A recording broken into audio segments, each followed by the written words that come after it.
Hey guys, what's up? Coach Sahil here from tumblingcoach.com and Cheercore. Hope you guys are doing well. So today I'm actually going to be doing something a little bit different. So I'm going to show you one of my round-off circuits, but not in the same perspective that you're used to, right? Usually when you see drills, you see like the athlete doing the thing. Today I'm actually going to be doing a first-person walkthrough. I think this is the first time it's been done. Just so that if you're a coach, you can see what an athlete should be feeling, or if you're an athlete, you can see where you should be putting your hands and feet, and how actually it feels like to go through the skills. So I hope you guys enjoy it, and if you do, put it down in the comment section below what you thought. Do you like this new perspective? Is it weird? I'm just figured out play around with it, so enjoy. All right, so the first drill is called the lunge over reach over for very simple reasons. You have to lunge over the first block here, okay? Then the athlete's hands is gonna reach over the red, and then they're gonna land and they're gonna rebound. So the way that works is they start where they need to start, or they can run into it. So for feet together, you go lunge here, hands reach over the red mat. Then as they kick around, now I'm a lefty, so I'm gonna go around that way. As they come around the round up, they should be able to see their feet, and then they should just punch and boom, okay, land on their back, okay? That's how it should work. It should be nice and powerful. It should be a nice strong rebound, pointed toes. All right, let's move on to drill number 2. All right, for this drill, it's very simple. You have like a mailbox mat. You can use anything that's slightly high. Basically, the point is to have your hands here and round off over in a nice hollow / front support type position, get your feet in front, and then rebound on some kind of a crash mat, safety mat. So basically how that works is, again, just like the first station we had there, we're gonna start with our feet together, okay? Power hurdles, I'm a fan of, but you can also run into it if you like, whatever. So from here, I'm going to swing, hurdle, reach. Okay, my hands are gonna go right here, okay?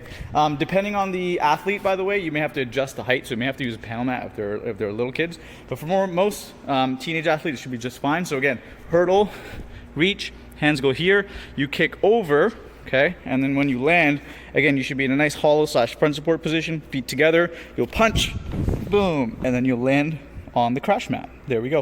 All right, let's move on to station number 3. All right, so station 3 is something you may have seen a few days ago on my tumbling page. It's called the Alleyway roundoff. Very simply, its job is to make sure an athlete tumbles nice and straight, because we all have roundoffs, or we've seen roundoffs that go sideways. So very simply, have your feet together, okay? I like hurdles again, but you can run through. As you hurdle reach, okay, notice how I'm in the alleyway right now. Then from here, what happens is my lunge happens in the alley.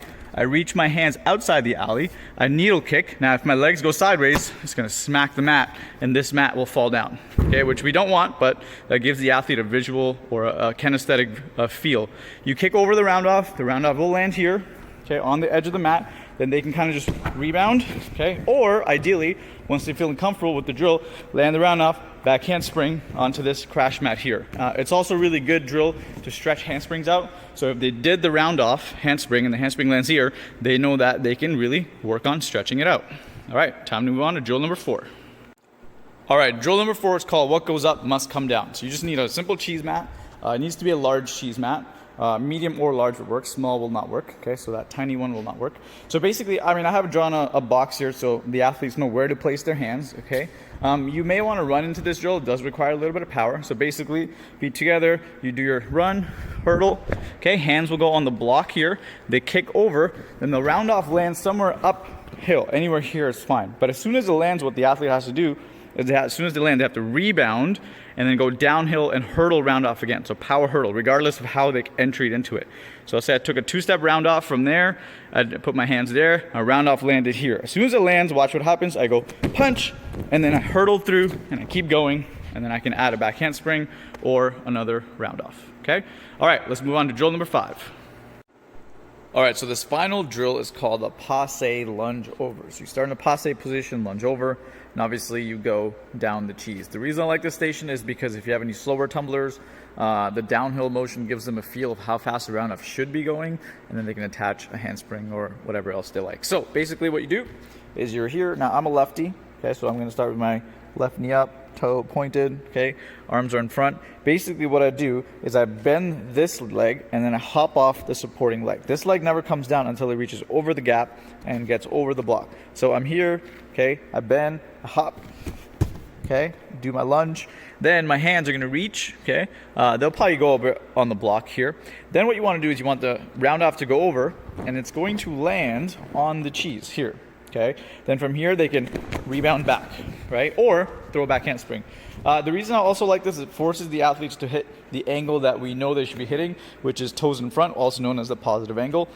Right now, as you can see, I'm standing in neutral, okay? And then feet behind is obviously negative angle. If you're doing round-off tucks or round-off whatever, great, but for round-off handsprings, we definitely want to be positive. So watch for athletes who come down the cheese and their feet are landing neutral. We definitely don't want that. That's when you sink those knees and have those weird looking back handsprings. Another good thing is if you have a sting mat, it tells the athletes, or it shows them, it gives them a visual cue of how far to actually do their handspring. So if their handspring is not landing by the end of the mat, you know it's short, they know it's short, and they can work on fixing it. All right guys, hope you enjoyed that video of the first person walkthrough on the round-off station. This video is great to give to your athletes so they can kind of see and feel what they actually saw in the video. And if it was helpful, again, put it down in the comment section below. Let me know what you thought. I figured I'd do something a little bit different. And if you want to see more tumbling videos, you can always head to my YouTube channel. If you're watching this on YouTube, please be sure to like and subscribe if you found it useful. And if you'd like to see anything else, if you have any recommendations or requests, again, put it down in the comment section below and I'll do my best to get it out there. All right, guys, take care now.